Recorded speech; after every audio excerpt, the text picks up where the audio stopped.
Mi nombre es Eduardo Díaz, yo soy residente tercer año de Medicina Nuclear de la Fundación Universitaria Sanitas. Vamos a tratar el tema sobre renograma.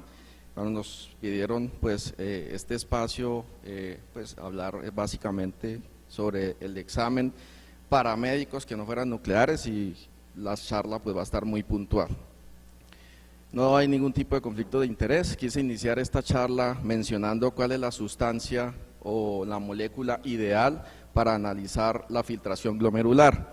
Tenemos que son tres características principales que debe tener esta molécula, que se debe filtrar únicamente, que no se debe metabolizar, ni se debe sintetizar, ni se debe almacenar en el riñón, ni por ningún otro órgano en el cuerpo, y no debe tener unión a las proteínas, porque esto nos va a garantizar de que la molécula se filtre 100%.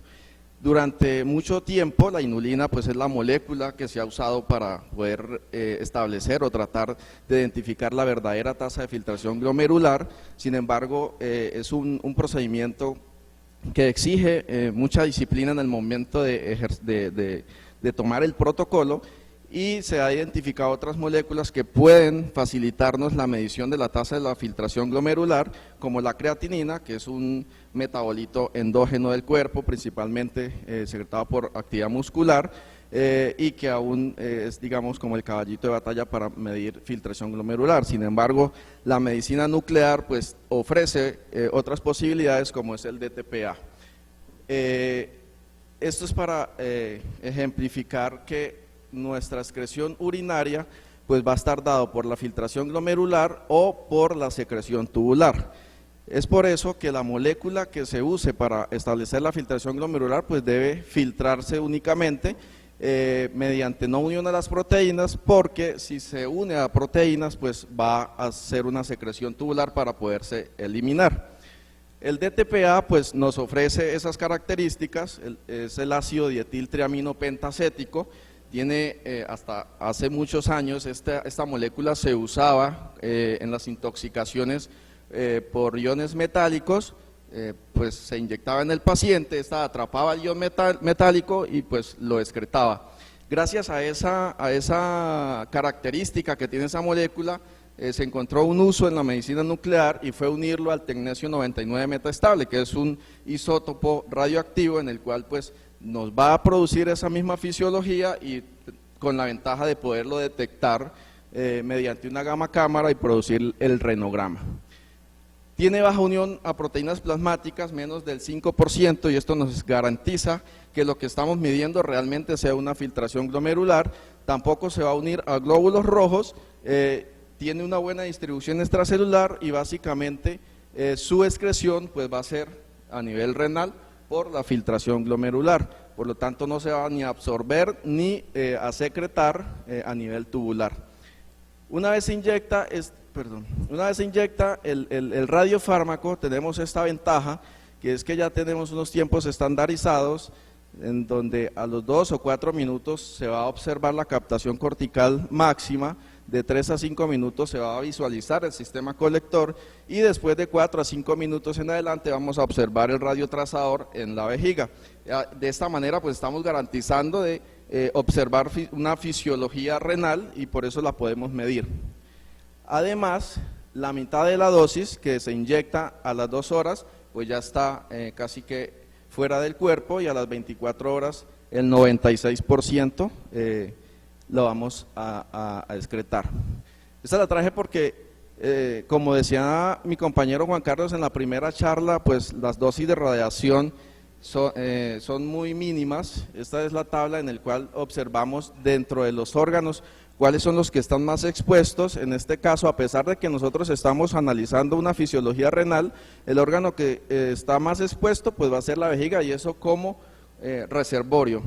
Garantizamos una disminución de esta radiación, pidiéndole al paciente que después del estudio orine frecuentemente, se hidrate bien, para poder garantizar que el paciente se irradie menos, a pesar de que las dosis efectivas, que van a ser de 0.063 milisieverts por cada megabecquerel, más o menos alrededor de 0.5 milisieverts, 0.4, 0.5 por cada milicurio, pues son dosis muy mínimas y que no va a producir ningún tipo de efecto secundario en el paciente. ¿Qué está pasando?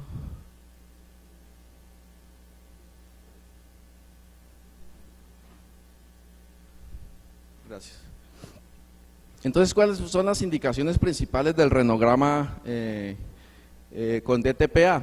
Pues lo vamos a tener que dividir en renograma secuencial y en el renograma diurético. El renograma secuencial, lo más importante, lo que nos va a mostrar es la tasa de filtración glomerular en el paciente, pero además tiene la ventaja de poder darnos qué porcentaje de función nos está dando cada riñón, cosa que ningún otro examen hasta el momento, pues, que tenga mínimamente, que sea mínimamente invasivo, pues nos lo puede dar.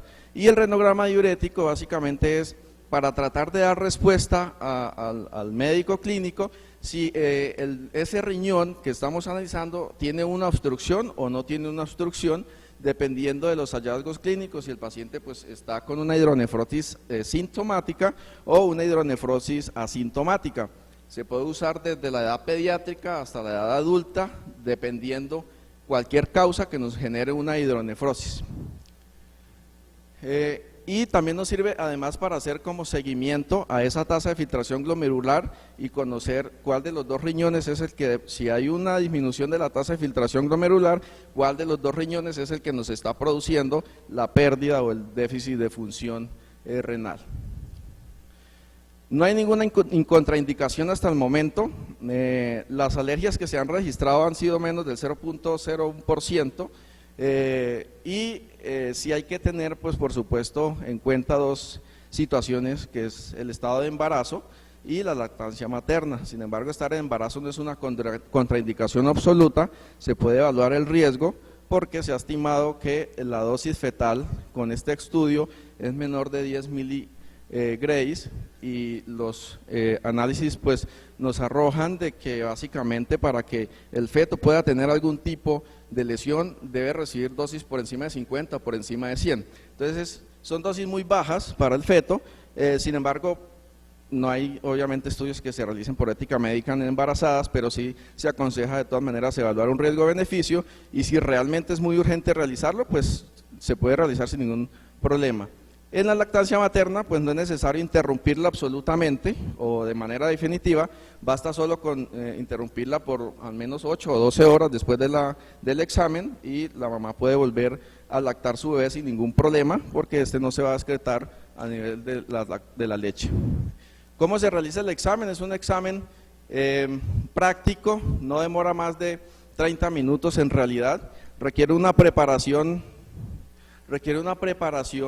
importante y esto pues casi todos los protocolos, el 100% de los protocolos de medicina nuclear son muy estrictos y es que se debe hidratar adecuadamente el paciente para que nos dé una verdadera tasa de filtración glomerular y no nos vaya a dar un falso positivo. 30 minutos antes, si es vía oral, pues de 7 a 10 milímetros o centímetros cúbicos de agua por kilo de peso y si es endovenoso pues con solución salina. Y antes de pasarlo al examen, debemos garantizar un adecuado vaciamiento de la vejiga, eso con el fin de disminuir la presión retrógrada y que también nos vaya a afectar la filtración glomerular. La dosis va de niños de 0.05 milicurios por kilogramo, mínimo 1 milicurio, y en los adultos de 3 a 5 milicurios. La inyección también pues es muy importante porque es una inyección que debe hacerse en bolo y garantizar de que esa dosis que estamos inyectando no se vaya a filtrar porque pues eso nos va a afectar definitivamente la tasa que vamos a medir. Y después pues viene la toma de imágenes que va a ser en nuestra gamma cámara. Esa inyección debe estar ya con el paciente acostado en la gamma cámara para iniciar la toma de imágenes al tiempo de que se inyecta el paciente. Todo esto, todo lo anterior pues básicamente para obtener esta imagen. Esta es el renograma, esta es una imagen de un renograma diurético que pues difiere del renograma basal que nos va a dar un T medio, pero a grandes rasgos en general, esto es lo que vamos a obtener nosotros una vez hacemos el renograma. Una primera parte que vamos a analizar y es la perfusión, va a durar 1 minuto y mediante la perfusión pues vamos a ver la llegada del radiotrazador desde la aorta hacia el riñón, son el primer minuto. La segunda y tercera parte va a ser una duración de aproximadamente 20 minutos después del primer minuto. Las primeras 5 imágenes nosotros podemos evaluar la captación y la concentración y la depuración de ese radiotrazador, y aquí es donde vamos a extraer la tasa de filtración glomerular. Tenemos nuestro histograma en ambas partes. El histograma refleja el número de cuentas en función del tiempo, y más o menos hacia el segundo o al tercer minuto podemos nosotros obtener la tasa de filtración glomerular, que es una tasa de filtración glomerular que allá hace 40 años aproximadamente se estandarizó y que mostró iguales resultados que una tasa de filtración glomerular medida, por ejemplo, por creatinina. Y ya después, las últimas imágenes, nosotros vamos a ver cómo elimina ese riñón, donde vamos a ver una vejiga en aumento de radiotrazador, y los riñoncitos pues van a empezar a disminuir el radiotrazador.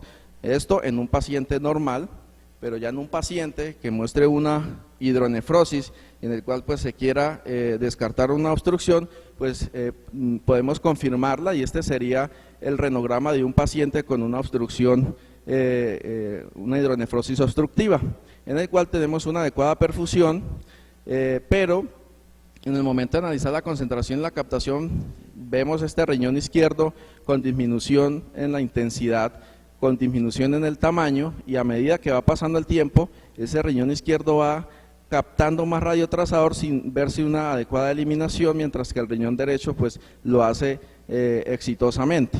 En el histograma pues nosotros vamos a ver eso que estamos viendo cualitativamente, lo vamos a ver en esta gráfica, en el cual pues el riñón derecho va a tener una curva ascendente mostrando la acumulación progresiva del radiotrazador sin poderla eliminar, y el otro riñón lo hace exitosamente.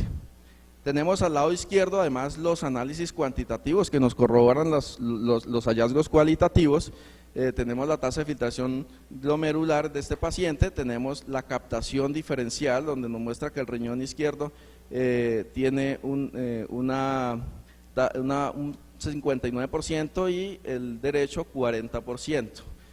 Y además nos da el T medio, en el cual pues es el tiempo que transcurre en eliminarse la mitad de la concentración máxima, la mitad de la cantidad máxima de concentración del radiotrazador, que debe estar por debajo de 10 en un riñón no obstruido, y por encima de 20 en un riñón obstruido, que en este caso el sistema no lo puede calcular dado al ascenso progresivo de la curva. El uso de diurético pues es importante para garantizar y mostrar de que realmente el riñón está obstruido, y se utiliza la furosemida como un bloqueador del cotransportador sodio-potasio-cloro, en el cual pues lo va a inhibir, y por ende va a inhibir la reabsorción de agua, nos va a aumentar la diuresis, y eso nos garantiza de que la bolsa hidronefrótica pues se llene de orina, y en el momento de analizar el examen pues garanticemos 100% de que esa hidronefrosis pues está con su capacidad máxima. La dosis va de 0,5 miligramos kilogramo, en una dosis máxima de 40 en niños, y dependiendo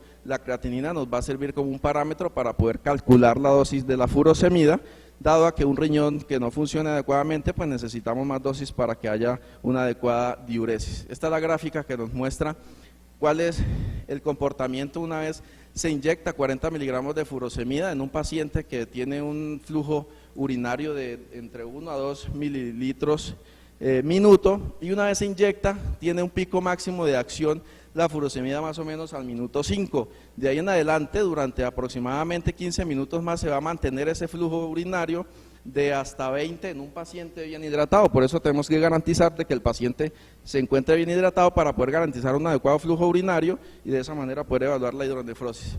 Los diferentes protocolos que se utilizan con el diurético, pues el primero que se usó fue el F+20, que es furosemida hacia los 20 minutos. Esta es la línea del tiempo en el cual nos muestra la adecuada preparación. El minuto 0, que sería la inyección del radiotrazador, vemos el comportamiento en la hidronefrosis, como va una línea ascendente, inyectamos a los 20 minutos, en dado caso de que el paciente tenga una hidronefrosis importante, inyectamos a los 20 minutos el diurético, y de esa manera podemos evaluar si realmente drena o no drena ese riñón. Después salió el F0, que es inyección conjunta del diurético con el radiotrazador, esto con el fin de garantizar y disminuir el tiempo de toma del examen, porque en el anterior pues era un paciente que demoraba aproximadamente 40 minutos bajo cámara, eso estresaba al paciente, no completaban el estudio, se veían interrupciones, por lo tanto surgió el F0, disminuyó el tiempo bajo cámara, mejoró los resultados, tienen un rendimiento igual del F0 al F20, por lo cual se puede usar sin ningún problema. Y ya después salió el F-15, porque a veces hay pacientes que tienen una hidronefrosis tan grande que a pesar de que se inyecte el radiotrazador, el diurético en el minuto 0, no alcanza a llenar la bolsa hidronefrótica de orina, y eso se garantiza inyectando el diurético 15 minutos antes de que se inyecte el radiotrazador. Con ese fin, cuando se inyecta el radiotrazador, la bolsa hidronefrótica ya está en su capacidad máxima y de esa manera podemos evaluar si realmente ese riñón está o no está obstruido. Entonces, ¿qué esperamos del examen? En un renograma secuencial o basal, pues que nos dé o nos arroje la tasa de filtración glomerular y la función renal diferencial de cada riñón. Y en el diurético, que nos dé respuesta a si está o no está obstruido el paciente con una hidronefrosis instaurada. ¿Qué no podemos esperar? Que nosotros en medicina nuclear le digamos cuál es la causa de la obstrucción o cuál es el sitio de la obstrucción, porque no es nuestro objetivo simplemente es decirle si está o no está obstruido el riñón con el uso del diurético. Más que una ventaja del examen, yo creo que porque no, digamos que la elección para saber si está obstruido o no un riñón es el renograma diurético, más que una ventaja es un complemento. ¿Por qué? Porque lo que nosotros estamos analizando es la fisiología renal y no la anatomía, entonces es un examen que se debe completar con imágenes anatómicas y el cuadro clínico del paciente para poder dar respuesta o que el clínico pueda inferir los resultados. Como es un estudio fisiológico, entonces nosotros finalmente, ¿qué vamos a analizar? Vamos a analizar la perfusión del riñón, vamos a analizar la capacidad de concentración y depuración de ese riñón, y ya sea de ambos o de forma individual, que ese es el plus que tiene el examen, pues que lo vamos a analizar por separado, y además el proceso de eliminación, donde pues ya, digamos, se puede saber si el riñón está o no está obstruido. Eso era, muchas gracias por su atención.